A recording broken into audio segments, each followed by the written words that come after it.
What's up, fellas? It's Saturday, July 1st. It's the afternoon. It's not quite 2 o'clock. I'm not going to give you a weather forecast. My neighbors out there. Clear blue sky.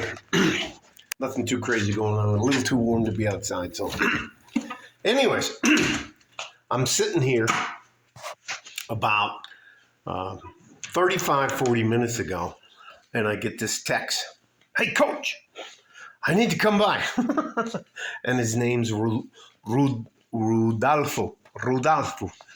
Jimenez. Rudolfo Jimenez. And he's very excited, and he really kind of wasn't. And by the way, I don't get along. Anyways, it doesn't matter.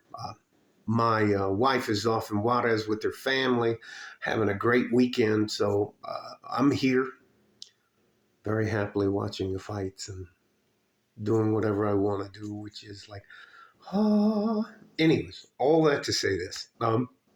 Rodolfo comes by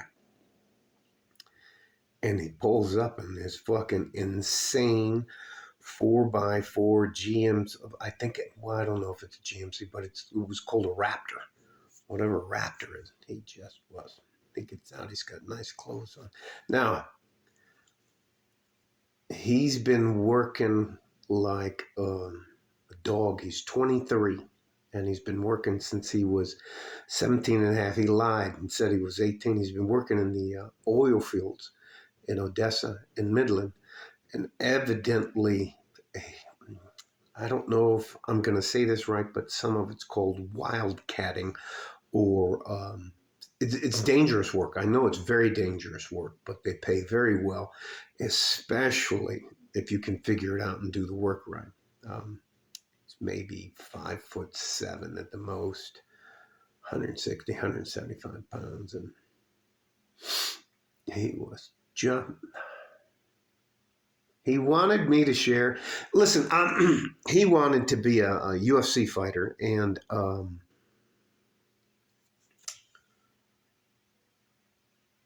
he wasn't good enough. And I know that is something that anyways, at some point in time, you have to have an older man in your life who's going to be honest with you. If you're 5 foot tall and you want to play center in the NBA for the Los Angeles Lakers, that's not going to fucking happen. Now, you can plow away at your dream for the rest of your life, or you can listen to, anyways, I'm not going to make this about me. Comes back and he just is. He's just all excited and stuff like that. And he has a cashier's check with the blank in it. And he wants to give me $5,000 in cash for the help and stuff. And I thanked him very much. I came in, invited him into the house. We had some barbacoa. I fed him a bunch of tacos and stuff like that. And we just talked and drank. I told him I'm a little under the weather. He laughed at me about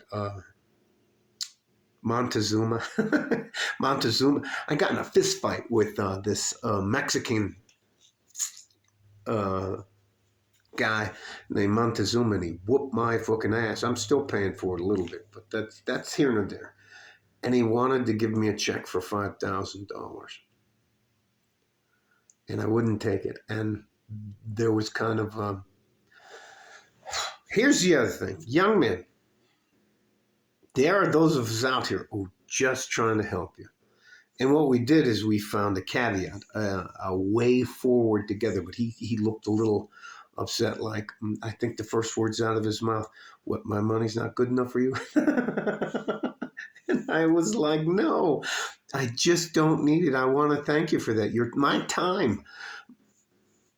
For me to see him become successful was more than enough for me. So we sat down and I dialed him in to a computer share account. He promised me he wouldn't spend the money. He'd throw that back in the bank on his way out. And we set him up with a couple of stocks that'll come directly out of it. It's just the drip stock thing, so that at 24, he showed me his bank statement. I was like, but all he did is comes from very poor part of central El Paso, very poor part of that city. And God, I don't know how to say this without sounding like an asshole. Being 5'6" or 5'7" doesn't make you a big guy. And he is tenacious. He wouldn't quit. Kept in there, learned the business. I don't know. I wish he talked a lot about pipes and fittings and all this kind of other stuff and pressure gauges and wrapping chains around stuff and adding drills. And man, I just let him go. All that to say this, I want you guys to know that there are people out there who are just going to help you. I'm never going to ask you for anything. I don't want anything from you. And he seemed a little crestfallen that I wouldn't take his money. But I asked him if he wouldn't mind giving me a text or an email every once in a while to let me know how he's doing. And if he ever needed anything, that was fine. The only other thing we talked about was medical care, medical and dental care. And evidently he's on his own out of pocket for that. And because he's young, anyways, I don't want to get off into the weeds too much about that kind of stuff. But how nice was that? That was fucking nice. That's why I do this. I don't want to make a big difference to thousands of people I don't know. I want to make a difference to the people, that I know, that I interact with. And that means online too, that I interact with people all over the countries, whatever you want to call it. But I'm not worried about clicks or you subscribe or if my political views align with yours. I don't care about any of that. All I want to do is see you young men become successful. That's it. I don't want anything other than that. And if I do something to help you, I'm not doing it at my expense. I'm doing it for my future because I don't want to be 60, 70, 80 years old. God help me. I hope I make it that far. And have all you guys go, that motherfucker didn't help me. That's it for me. Your lives are so much more difficult than mine. And Rodolfo, I hope you see this. God bless you. Keep going.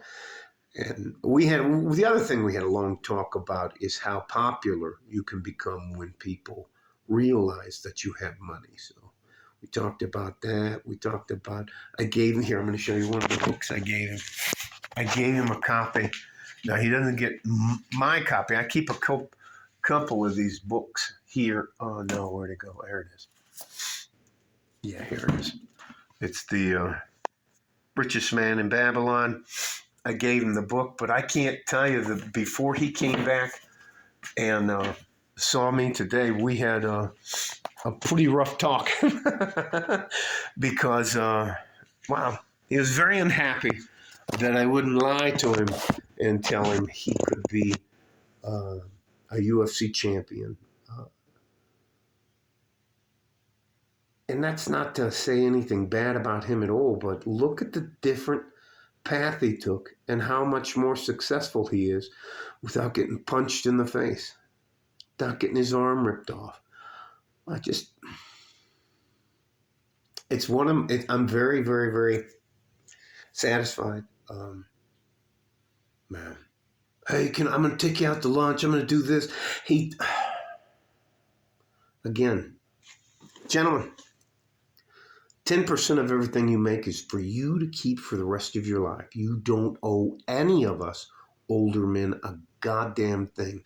Your lives are much more difficult than ours are. So fuck that. I'll help you with investing, long-term investing, and not short-term gains. I'm not a get-rich-quick kind of guy. I'm a marathon guy. I think our lives are more of a marathon and not a sprint. So she took me for a ride in this truck. And I don't know if you guys have been in one of those. I had to reach up to climb into the train. He had lights on it, lights on the inside. Like anyways, doesn't matter. We just, we went and had tacos and this is fucking nice to see some of you. Don't let them get you down. Don't let them beat you up. There are far too many ways for you to become successful that don't include a university degree. If you're willing to go out there and do that dirty, grimy, hard work, don't be surprised if you become successful. All right? Love you guys. I made my day. I can't even tell you. I'm going to be kind of over the moon. But stay safe and healthy. Take care of each other if you can. And if you can't, you have to take care of yourselves. You're way more important than anybody wants you to believe. Love you guys like a fart in a G-string from West Texas, El Paso. I'm out of here. Bye-bye.